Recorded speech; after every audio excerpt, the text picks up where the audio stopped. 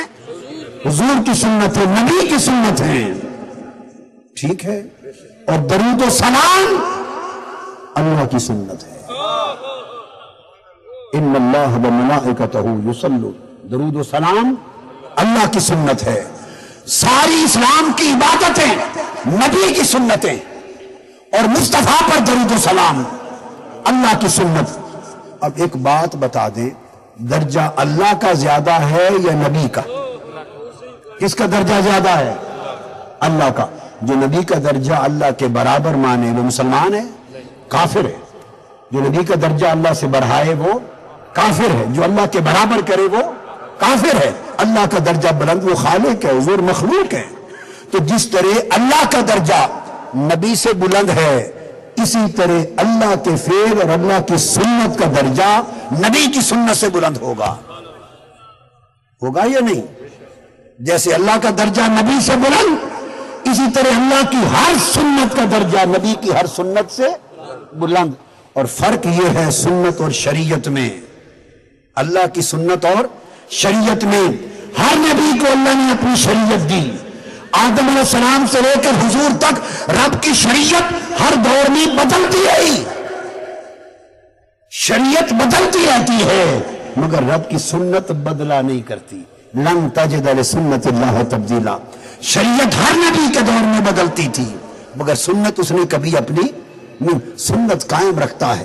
درود و سلام مصطفیٰ پر پڑھنا خدا کی سنت، نماز، روزہ، حج، زکوٰۃ سب مصطفیٰ کی سنت۔ جس طرح خدا کا درجہ نبی سے بلند، اس طرح خدا کی سنت کا درجہ نبی کی سنت سے بلند۔ تو جب خدا کی سنت کا درجہ نبی کی سنت سے بلند ہوا تو ساری عبادتیں سنت مصطفیٰ ہیں، درود و سلام سنت خدا ہے۔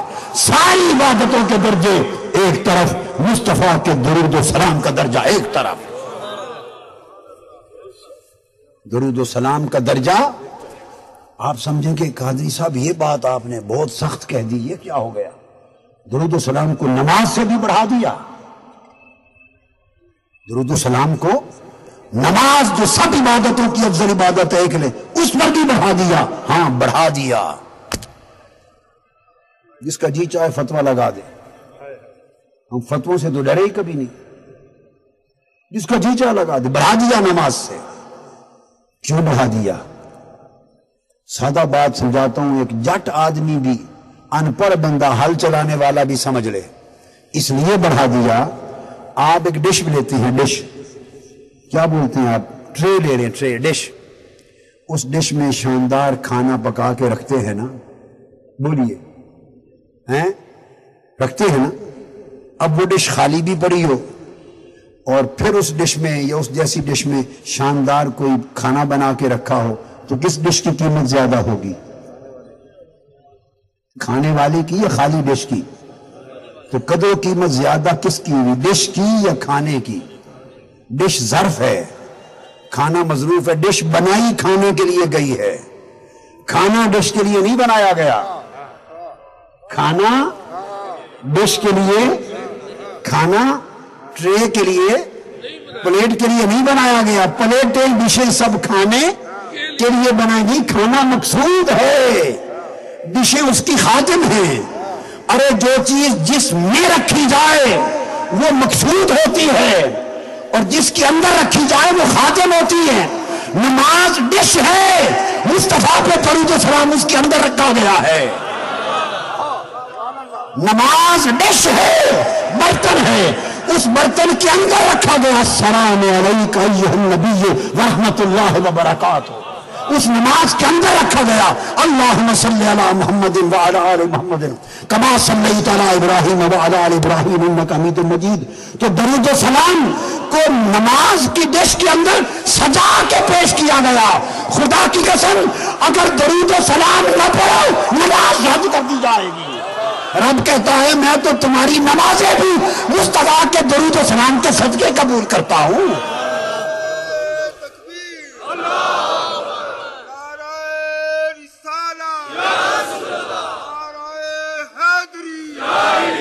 کہ درود و سلام کو، درود و سلام کے اندر نماز نہیں سجائی گئی، نماز میں درود و سلام سجا کے رکھا گیا ہے. آپ بات کو سمجھ گئے ہیں نا؟ تو درجہ کس کا زیادہ ہوا؟ اللہ نے فرمایا نماز پڑھو، آؤ وضو کرو، صاف کپڑے پہنو، نماز پڑھو، میری تسبیح کرو، اللہ اکبر کرو، تکبیر کرو، سبحانک اللہم کہو، صفے بناؤ، امام کو کہا قرآن پڑھو، قیام کرو، رکوع کرو، قیام کرو، سجود کرو، رکعتیں پوری کرو، اور سارا کچھ کر کے اب باری تعالیٰ اب بیٹھ جاؤ. جب سارا مکمل کر لیا میری دہلیز پر بیٹھ جاؤ ہاتھ جوڑ کر. تم اپنا کام کر چکے، اب مولا کیا کرے؟ فرمایا اب چاہتے ہو کہ جو کچھ کیا چاہتے ہو قبول ہو یا نہ ہو. باری تعالیٰ اتنی محنت کی، 4 رکعتیں پڑھی، قرآن پڑھا، سجدے کیے، جبین زمین پہ رکھی، التجا کی، چاہتے ہیں قبول ہو. فرمایا قبولیت چاہتے ہو تو میرے یار پہ درود و سلام پڑھتے. ارے نماز تو قبول حضور کے درود و سلام کے صدقے ہوتی پھرتی ہے. تو یہ درود و سلام اللہ کی سنت ہے، درجہ سب عبادتوں سے بلند، اور ساری عبادتیں اس کے صدقے قبول ہوتی ہیں. اور پھر دعا عبادتوں کا مخ ہے، دعا عبادتوں کا مغز ہے، نچوڑ ہے، سب عبادتوں کا نچوڑ دعا. الدعاء مخ العبادہ. اور میرے آقا نے فرمایا الدعاء بین الصلاتین لا یرد. فرمایا دعا عبادتوں کا مغز ہے، اور اگر چاہتے ہو کہ دعا رد نہ ہو تو اللہ نے فرمایا تمہیں طریقہ بتا دیتا. حضور نے فرمایا اگر چاہتے ہو، کیا خبر تم دعا کرو رب رد کر دے؟ کیا خبر دعا کرو اور مولا رد کر دے، قبول نہ کرے؟ اگر چاہتے ہو کہ دعا رد نہ ہو تو فرمایا آؤ تم ایک داؤ سکھا دیتا ہوں، ایک گر بتا دیتا ہوں. کیا؟ دعا سے پہلے اور پیچھے، آگے پیچھے میرا درود لگا دیا کرو. الدعاء بین الصلاتین لا یرد حدیث ہے. دعا کے آگے پیچھے میرا درود لگا دیا کرو. جو دعا میرے درودوں میں سج کر جائے گی، اللہ نے درود و سلام تو لینا ہی لینا ہے. ایسے کبھی نہیں ہوگا کہ آگے سے بھی لے لے پیچھے سے بھی لے لے، اندر کی دعا چھوڑ دے. درود و سلام کے صدقے دعا بھی قبول ہو جائے گی. تو ارے دعائیں بھی حضور کے درود و سلام کے صدقے قبول، عبادتیں بھی درود و سلام کے صدقے قبول، ایمان بھی درود و سلام کے صدقے قبول، اسلام بھی درود و سلام کے صدقے قبول. اور اللہ نے اپنی ہر عبادت کے لیے وقت کی شرط رکھی، حیات کی شرط رکھی. فجر کی نماز ہے، سورج چڑھ جائے نہیں پڑھ سکتے، قضا ہو گئی. زور ہے، زوال سے پہلے نہیں پڑھ سکتے، اس کا سایہ 2 گنا اور 2.25 گنا ہو جائے، قضا. اثر آ گئی، غروب ہو گیا سورج، اثر قضا ہو گئی. 1.5 گھنٹہ گزر گیا، 1.25 گھنٹہ، مغرب گئی، عشاء آ گئی، صبح ہو گئی، عشاء قضا ہو گئی. اللہ نے اپنی حج ہے، مناظر حج کے علاوہ سارا سال عرفات میں بیٹھے رہو، حج نہیں ہے. 11 مہینے روزہ رکھو، رمضان کے سوا حج روزہ نہیں ہے. اللہ نے اپنی ہر عبادت کے لیے شرط رکھی، وقت کی، مہینے کی، ٹائم کی، کھڑے ہو کے، بیٹھ کر، رکوع، سجود، حیات کی، طور کی، طریقے کی، وقت کی. اپنی ساری عبادتوں کے لیے اللہ نے شرطیں رکھی. جب مصطفیٰ کے درود و سلام کا وقت آیا، سارا قرآن پڑھ لو، ساری حدیث پڑھ لو، نہ کسی حیات کی شرط نہ کسی وقت کی شرط. اپنی ہر عبادت کے لیے قضا بھی ہے، ادا بھی ہے. وقت پر پڑھو تو ادا، وقت گزر جائے تو قضا. اس کی عبادت ہو تو قضا ہو سکتی ہے. مصطفیٰ کا درود و سلام ادا ہی ادا ہے، اس کی قضا ہی کوئی نہیں. جب چاہو پڑھو، ادا ہے.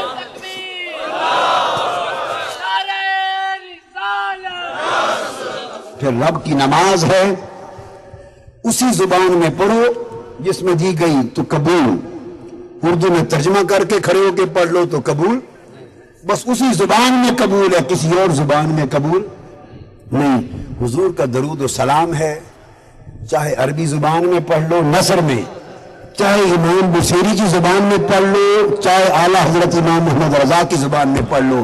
یہاں زبان کی پابندی نہیں، بس یار پر سلام پڑھو میں قبول کرتا ہوں، چاہے کھڑے ہو کے پڑھو چاہے بیٹھ کے پڑھو، چاہے تنہا پڑھو چاہے مل کے پڑھو، میرے محبوب پر جس طرح بھی درود و سلام پڑھو مل کے پڑھا کرو، میں بھی فرشتوں کے ساتھ مل کے پڑھتا ہوں۔ تو یہ لب لباب ہوا حضور کے صلاۃ و سلام کا۔ اللہ تبارک و تعالی ہمیں اس کی معرفت بھی عطا کرے اور اس سے ہمارے ایمان کو اور زندگیوں کو مزین بھی کر دے۔ وما علینا الا البلاغ۔